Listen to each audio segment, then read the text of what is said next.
interest rates dropping, inventory rising, buyer broker agreements are required. A lot has changed in the real estate industry. And on this episode, we're going to share a market update as we see it. Hello, and welcome back to the Happy House Hacking Podcast, the podcast designed to help young people in California navigate the path to happy home ownership. We are your hosts, Owen and Camille Schwaegerle. We are realtors, investors, and happy house hackers. And on today's episode, we're going to be talking about the market as we see it. Primarily, there's three things going on right now that we'll be covering. Number one is interest rates. Number two is rising inventory. And number three is buyer broker agreements. So let's talk about interest rates and affordability, because that is one of the most important things that people care about is how much am I actually going to be paying each month when I buy this property? Yeah. And as realtors, we're constantly in the market with our clients. And that's the first question we get asked is, how are rates looking? And we're like, it's changing every day right now. Connect with one of our awesome lenders and they'll share more. But really, it's true. Once you are in the market and then you're calculating your purchasing power based upon an interest rate, it's a big deal. Yeah. So last night there was a beautiful home that had hit the market and we started looking at it like, whoa, this is pretty dreamy. This house is really, really nice. Okay, the price is, pretty high. And I'm curious, what would the payment be on this property? Well, let's just say I hardly ever fall in love with homes on Zillow. I don't know why. It's just not my thing, probably because that's not my focus. But all of a sudden I see this home that I'm like, oh my gosh, let me see the next picture and the next picture. And I'm swiping through. I sent it to you. I loved it. Well, totally. We are not in a position to move right now. We are loving our house hacking journey that we're on. Two, it's way outside of any price range. And three, with the interest rate, I unfortunately, after calculating what my estimated payments would be, it far exceeded anything in reality of what we would choose to spend on a single family home. So I said, never mind. Let's just do some upgrades in our own home.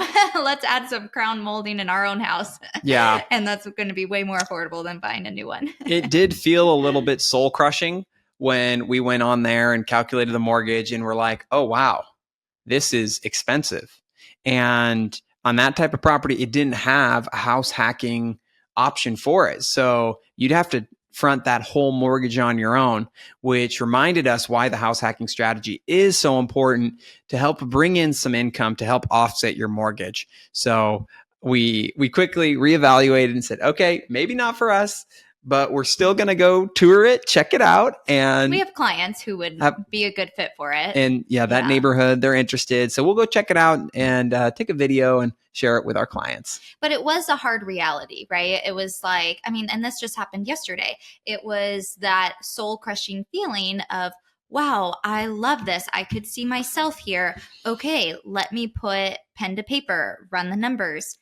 And it was not fun anymore. Those were the words I used. I said, this isn't fun. I don't want a mortgage that expensive. That's crazy. Mm-hmm. And the sad reality is that home isn't necessarily that far above the average price home in our area. So tacking on those high interest rates, it's just really tough. And that's why, like you said, we stand even more in the belief that house hacking is the way to go, especially for young people, because how else are you supposed to make it work? These mortgages are insane with these interest rates. We have to be generating income in order to help live here. Yeah. Yeah. So if we look back at October of 2023, interest rates peaked at about 7.5%. They got really high. And so where we are today, rates have started to shift. And all the economic data that's been coming out has been really favorable for rates. Certain things with the economy, the jobs, inflation is back under control. So raising the rates rapidly, did what it was intended to do, which is bring down inflation. So now they're making talk of reducing rates. And we've already seen it. We're floating around the low sixes, high fives for a lot of mortgage products. And what this is going to do is it's going to free up the rate lock effect. And what the rate lock effect is, about 78% of all homeowners in America right now have a rate below 5%. That's awesome. If you're sitting on a mortgage, 2%, 3%, it's just unfathomable to go and sell and then get a rate at 7%. But as those rates have been softening and coming back down, it's a little bit more palatable. People are thinking, okay, I could do a 5% rate. Yeah, for sure. I could sell here, take my equity, have a big down payment, and get into that next property, whether it be an upsize, downsize, or something that just suits my family's needs a lot better. Yeah, it's been almost 2 years since rates hit that 7%. So anywhere in the 5 to 5.5 sounds so much better than that 7% that people have had. So yeah, we're seeing inventory tick up right now. Even just the homes hitting the market have increased, and we've been pleasantly surprised. It's been really good for our clients. Yeah, another thing that a lot of lenders are offering right now is, hey, if you buy a house now with me, I'll give you a free refinance. So if rates do get back even lower than 6%, if they're in the 5 or 4% range, they'll refinance you for free, which is awesome. Yeah. I think there are some stipulations, though. I think it's within that year or something. Talk to the lender about it. But that type of draw is huge, because then you are able to get that home you want that's listed right now and wait it out maybe 6 to 8 months before you end up getting a better rate. Yes. And we want to paint the picture of what the historical average is for interest rates. And so we have some data from the Federal Reserve, what interest rates have done. We'll share that in the notes. And if you're interested, you can go check out a link and you'll get access to that data. And basically, rates in the 70s and 80s were up in the 15, 20% range. And then the last 60 years, the average rate has been about 8%. So even though we were at 7%, we were still below the previous 60-year average for interest rates. So now that we're getting back into the sixes and then the high fives, we're still in really low rate territory if you look at the history of mortgage rates over the last 60 years. Yeah, that's a really good perspective to have, because a lot of us are still stuck in that 2020, 2021 interest rate phase between 2 and 4%. So the reality is, in the long run, we are at a much better place than we were all those years ago. And it still is challenging to buy with those rates. So with it coming down, we're heading in the right direction. Yes. So inventory, that's the next topic. And it has been ticking up, just like Camille said. We're actually up 20% year over year, meaning there is 20% more houses today than there were a year ago at this time. Yay. And when good. when I started back in 2017, the normal number of houses in our county on the market was about 1,000 to 1,200 homes available. And that inventory just dropped off during the pandemic. And the lowest point, we were at 450 houses. That's it. It was super low, and it stayed pretty low through 22, 23. And right now, there's this upward trend. If you look at the infographics that we will have attached in our show notes, you will see that it's starting to pick back up like this. And we actually have 700 plus homes available on the market today, hitting the market. And that's as sellers are feeling comfortable with those rates coming back down, they're willing to list their homes for sale again and start moving. So we're seeing inventory increase. Yeah, and that's still a good time to sell. I know a lot of sellers think, oh, well, I don't want to list my house if inventory is ticking up. Well, you're still at such historic lows in the season that we're in that it's okay. Your home is still going to go quickly. And the demand is still there. The demand hasn't softened. With interest rates getting better, that means more buyers are able to be in the market, which again levels out, where the inventory still isn't matching the demand that we have. So it's still a great time to sell. And buyers, you have a few more options to choose from rather than the 1 to 2 homes. You have maybe 5 or 6 homes to choose from now. And then next, we want to talk about buyer broker agreements. Yes. And how that's been changing things in the real estate industry. It's actually been really good. It's been really, really good because everything is so much more clear, more organized. You are setting the expectation at the very beginning rather than in the middle of a transaction. I know our team has been doing buyer broker agreements since before it became an industry standard last month. But the changes do include having those conversations about compensation. And from what we've seen, sellers have still been pretty agreeable to paying at least a large portion of buyer agent compensations when you include that form with the offer. So it's all negotiable. It's just part of the negotiation process between buyer and seller. And yeah, it's still happening where the seller is contributing to help those buyer agents. And that helps buyers ultimately have less cash to close out of their pocket, it's been great. And so we're definitely seeing that play out, and it hasn't negatively impacted the market. People are still buying, people are still selling. And so it's really finding, kind of working its way out through the system. Yeah. And on another note, too, if you're a buyer who is thinking, oh my gosh, I don't want to sign any type of agreement.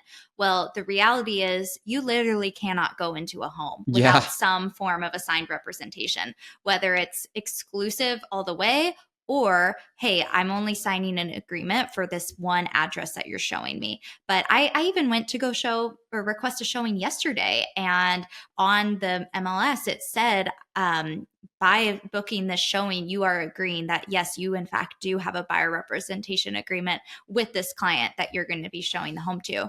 And I was thinking, oh my gosh, well, yeah, it's a good thing I do. What if I didn't? So you absolutely have to have that in place. And that's the new standard. Absolutely true. And what we've also seen is buyers are being more judicious in which agent they select right now. Because if they're going to potentially be responsible for paying their buyer agent fee, they want to make sure that the agent they have working for them is doing a good job. Yeah, that's also been a big plus because I feel like that's a more instant rapport and connection from the realtor perspective of, okay, great. You see my value. That's why you signed a buyer representation agreement with me rather than just saying, oh, you're a door opener. So yeah, sure, whatever. Show me the home, but I'm not going to respect you because all agents are the same. You do the same job. You just unlock doors for me. And that's just not true.